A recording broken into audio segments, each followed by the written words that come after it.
all my ADLs and casuals.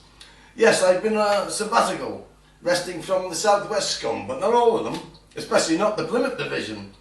Plymouth stuck with me when the other scum branded me a rapist, a paedophile, a serial killer, and anything else you can think of.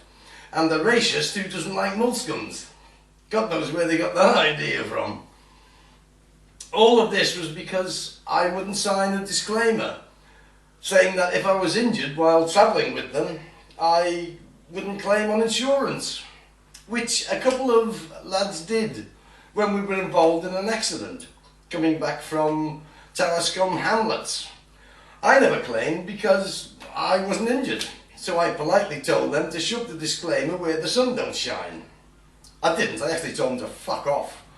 The driver actually crashed into a car driven by a Pakistani. Bit ironic, don't you think?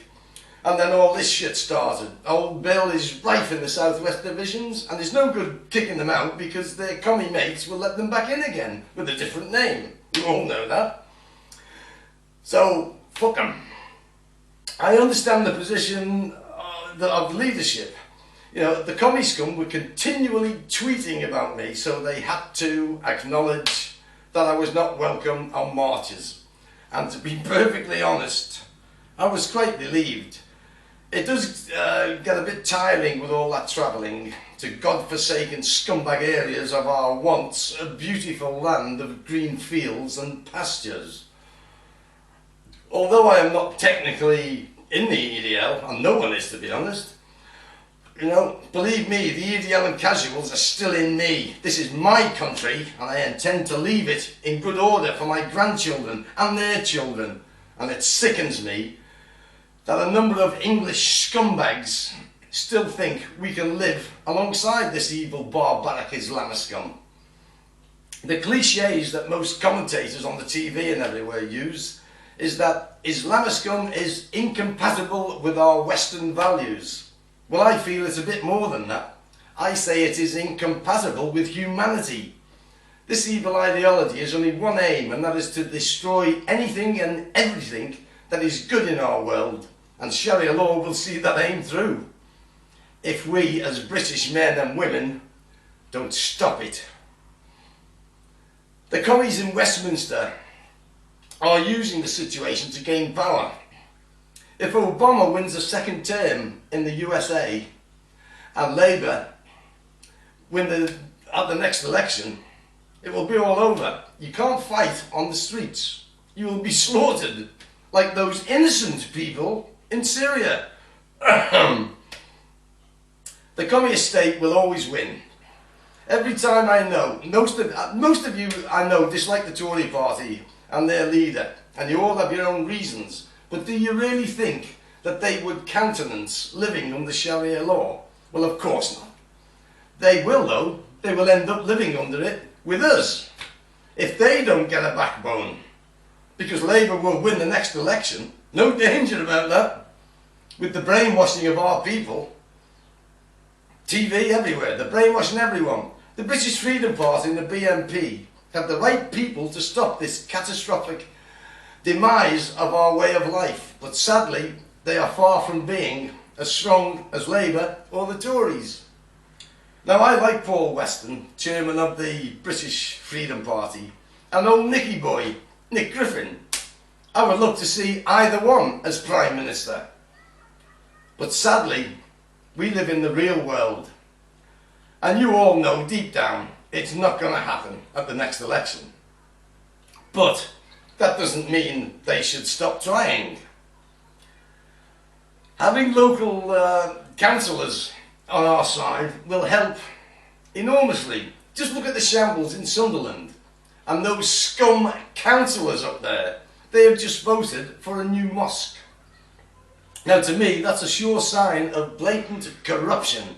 Any sane person with at least one brain cell working knows that within 12 months the rape and abduction rates will soar within a few miles of that paedophile centre opening.